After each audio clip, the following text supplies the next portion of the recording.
Ako, sa totoo lang, kasi dinanas ko din ang ganyang buhay, masarap magkamay. Masarap kumain sa dahon ng saging nang nakakamay. Minsan, ginagamit ko din yung tinidor kung walang kutsara.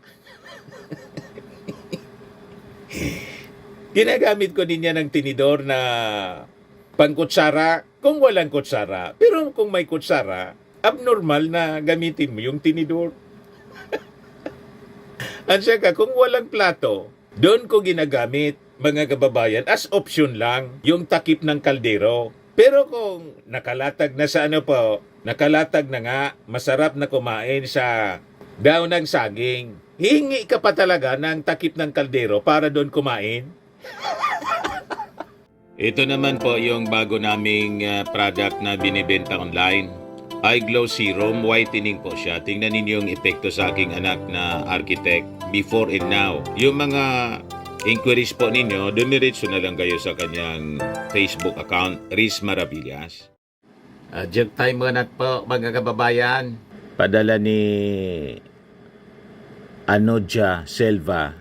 Pumunta yung isang pasyente sa kanyang doktor. Tinanong yung kanyang doktor.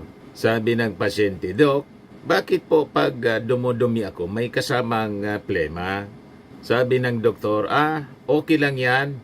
Sabi ng pasyente, hindi po ba masama, Dok? Sabi ng doktor, hindi. Ang masama kung umuubo ka, may kasamang dumi.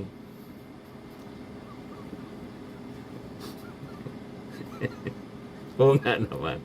Yan ang masama. Tama yung doktor. Matik na po, 200 pesos. Kasama ka na rin sa raffle, monthly raffle draw. 5,000 po yung mabubunot natin. Pag hindi ka nabunot, qualified ka pa rin sa grand draw natin sa December. 10,000 pesos yung grand prize. Dito na tayo mga kababayan sa ating topic sa politika. Nagagalit po si Kiko Pangilinan. May lumabas kasi po kumakalat na viral video. Pumunta siya doon sa may-ari ng farm. Yung dinarayo po ng mga politiko, si Romeo, nakalimutan ko yung apelyido noon. May-ari ng palisdaan na palaging pinupunta ni Long Mia. Yung mga politiko pumupunta doon po para mag-mukbang. Nag-try din na mag-mukbang, mga kababayan, si Kiko Pangilinan. Inalata ng mga tao na drama lang po. Kumakain po sa bodol, parang bodol fight. Yung gamit po sa kanin, tinidor. Pagkatapos, nandun na po nakalagay yung kanin. Nakalatag, mga kababayan, sa dahon ng saging. Umingi pa po, mga kababayan, ng imbis na plato, takip ng kaldero. Nabas, mga kababayan, si Kiko. Nag-react siya ngayon. Ayan. Nandiyan na, mga kababayan, yung nakalatag na yung kanin sa dahon ng saging. Humingi pa po ng takip ng kaldero.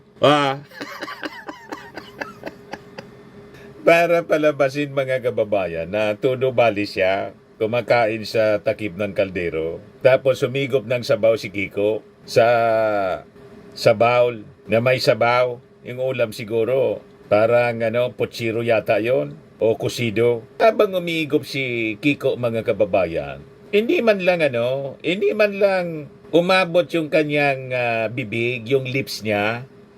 Hindi man lang po nadampian ng sabaw. Yan, kumakalat po na video. Ito yung sabaw. Hindi man lang dumampi dyan, mga kababayan, sa sabaw yung lips ni yung labi ni Kiko. Nagbabiral po. Romeo, katakutan pala yung may sarili ng farm. Yun ang kasama niya doon. Dinayo niya. Ngayon, nagreklamo si Kiko. Ayan, sabi niya rito, orchestrated, well-funded Pangilinan decries disinformation in viral video. O ito po nagwa-viral na video ngayon, i-play ko po sa inyo.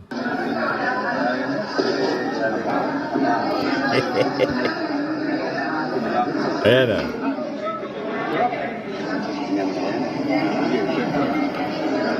May nag-check pa ng ano. May taga-test mga kababayan. May nag-try muna ng kung anong panghalo yan. So ito naman, bata kami. Kuha mo muna takip ng kaldero. Bukas dito. Ayun. Naririnig po. Kumuha ka nga niya ng takip ng kaldero.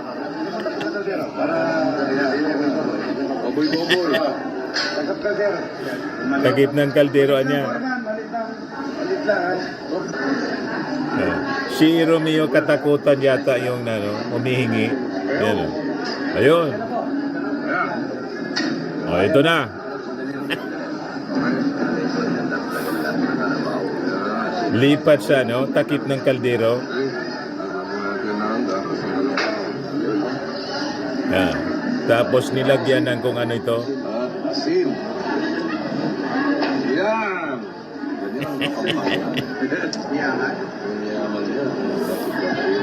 O, nagkamay. O, tilapia niya.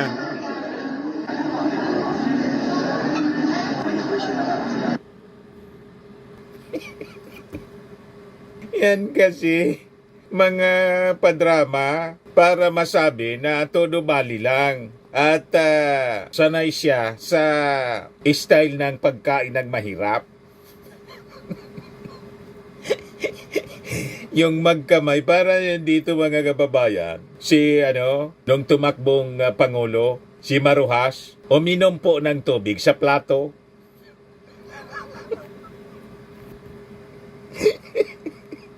Pumunta rito po, ang report yung reporter namin. Sabi niyang reporter namin, si Maruhasa niya, imbes gumamit ng baso, may baso lang naman doon. Uminom ng tubig sa plato. Wala nang pagkakaiba kay Kiko Pangilinan. Ngayon, siyempre, di na si Kiko. Nagreklamo siya ngayon. Disinformation na niya. Ito niya ay well-funded disinformation. Paano nga? Nabidyohan po. Malinaw. Tapos sumigop ng sabaw po. Pagigop niya ng sabaw, hindi man po dumampi yung sabaw sa kanyang bibig. Hindi man po niya hinigop.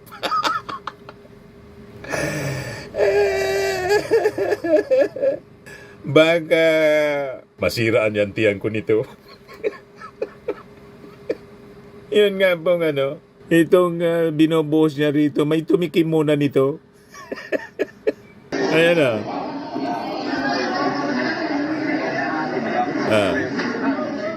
Kahit may kutsara sa harap, tinidor yung ginamit, tapos may tumikim muna nito. May taga-taste muna. Ayos niya, ayos. Ayos. So ito naman, bata kami. Kuha mo muna. Kumukwento siya. O kumuha daw muna ng takip ng kaldero. Para boboy. Takip kaldero. Malit lang po naman, malit lang. Si Romeo katakutan yung nag-utos na kumuha ng ng takip ng kaldero. Ayan o. Ayan o.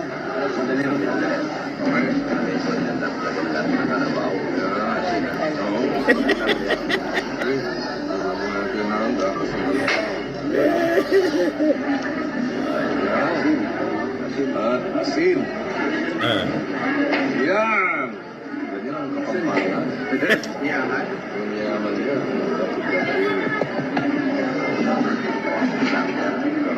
Nagkamay na siya, mga kababayan.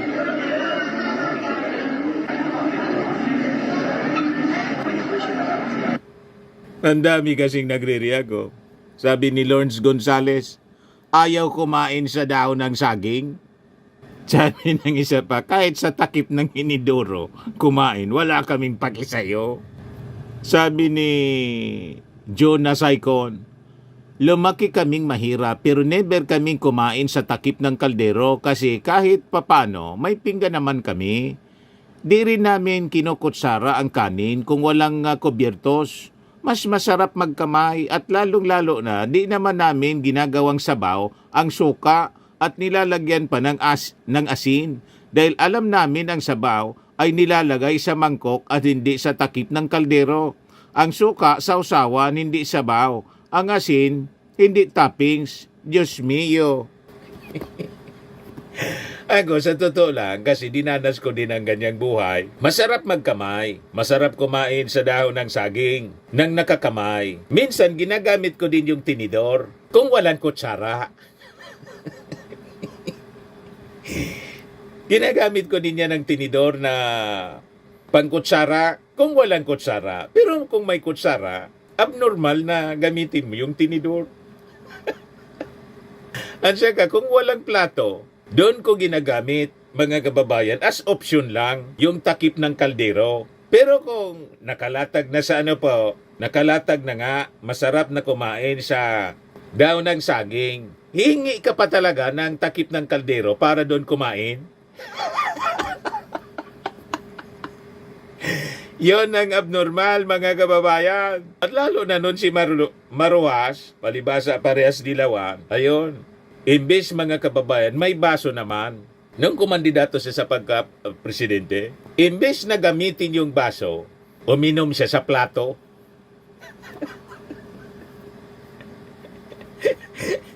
Yung plato po ay ginamit na pang salod, ano yan? Yung ginaganon sa sa gripo. Salod. Doon po uminom si Maruas. Pari-parehas po ang gimmick na sablay. O ngayon, nabasya, ang daming nagre-react po. Ayan o. Nakakabobo pala ang eleksyon. Biro mo, may kutsara, ginamit sa kanin, tinidor. Tapos may dahon na ng saging. Naghanap pa ng takip ng kaldero. Ginagawa mong walang respeto yung pinuntahan mo. Aaminin ko, mahirap lang kami, pero kaya kitang ipaganda ng manok kahit kahit utang lang. Gagamit ka ng tamang plato, kutsara at tinidor. Kasi asahan ko na may posisyon ka. Ganon ang Pilipino, pero sa ginagawa mong yan, parang di ka inirespeto. Sa pinunta nila, papayag ba kayo na tawaging walang respeto sa butuan? Alam na yung mga pakitang tao lang. Sabi ni Pipa Bing, talo na naman ito sa eleksyon. Hindi lang kasi, maging natural na lang. Orchestrated well-funded yung yung pagpakalat ng video. Yan sabi niya. So kapansin-pansin at maliwanag na recently, more so viciously, we have been subjected to trolling, bashing, and organized in orchestrated way na clearly hindi ito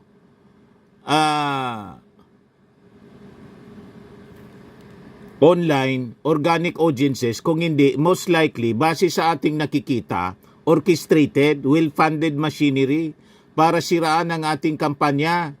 Ang appeal natin unang-una sa mga kandidato na nasa likod nito, sana gastusan na lang ninyo na ipakilala ang sarili ninyo at ipakilala ang inyong mga nagawa, inyong mga resibo.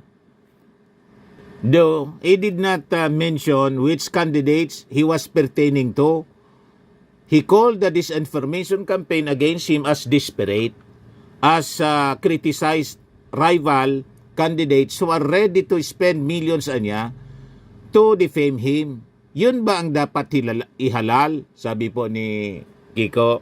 Wala naman siguro na nasa likod nitong pagkalat.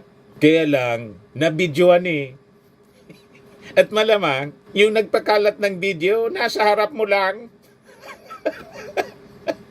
Malamang kasama mo sa team. O, di ba? Malapit yung kuha ng video po. O, nasa harap lang.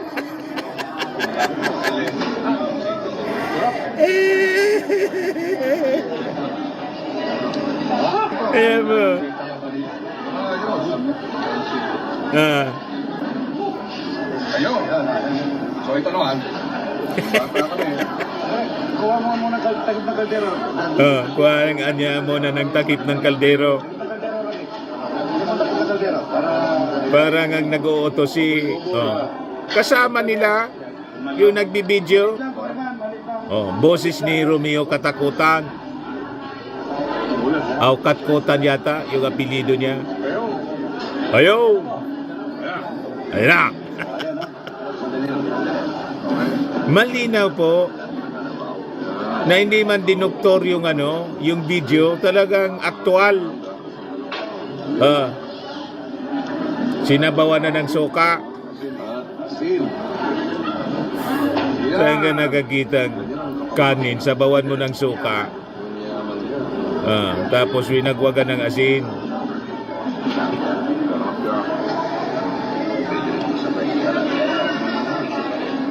Tapos nagkamay siya. Yan kasi, tigilan ninyo yung mga drama sa ganyang kampanya. Binatural lang po. Alam naman ng mga mamamayang Filipinong, mayaman po kayo at hindi kayo sanay sa ganyang uri ng sistema ng pagkain. Di ba? Magpakatotoo na lang kasi. Tulad ni Amy Marcos, nagpakatotoo siya. Gusto ninyo makita yung pagpakatotoo ni Amy Marcos? May lumapit sa kanya, tapos hinawakan sa kamay para magpa-picture. Umiwas bigla si Amy Marcos. Ayaw pa hawak. Talagang malayo po kay PBBM si Amy Marcos. Si PBBM po, nung malapitan namin, nagpa-picture doon sa Palasyo Malacanang, inawakan ni Mrs. na holding hands po ni Mrs. na ginano ni Mrs. po. Gustong gusto ni PBBM po. Walang pag-iwas po. Napicturean. You see, pero si Amy Marcos, ibang-iba talaga po. Ito po.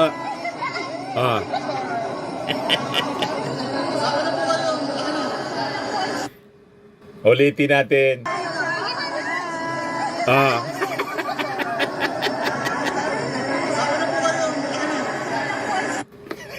Yan naturan niya. Umiwas, ayaw niyang pahawak. Pwede nating sabihing nandiri. Di ba?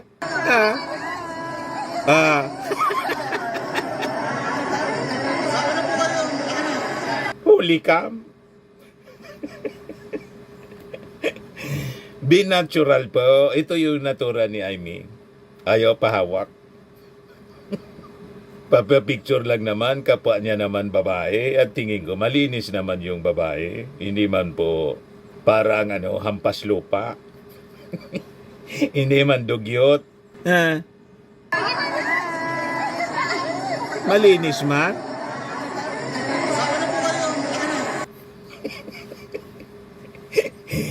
You see? Anyway, ganun talaga po mga kababayan. Ang kampanya, madrama.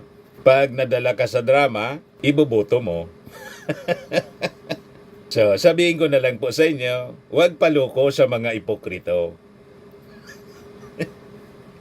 Tama pa? At itong ating programa mga kababayan, atid sa inyo nitong ating mga sponsors. Fairmax Firming and Lifting Cream.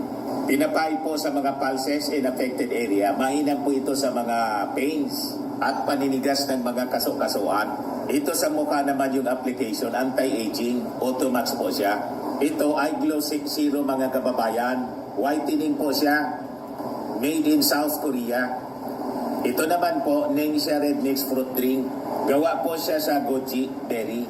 May anti-cancer properties po siya.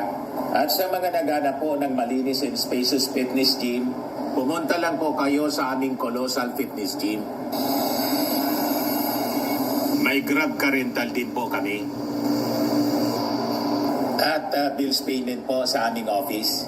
At saka sa mga mahilig po sa mga imported bags, manood po kayo sa live selling ni Madam Aileen Rosales sa kanyang Aileen Closet po. Pati mga shoes, ito yung kanya po. Ito yung kanyang page. Kita ninyo, napakagandang mga Online selling po siya, oh. Si Madam Eileen Rosales. At cellphone number niya po, 773-798-7816.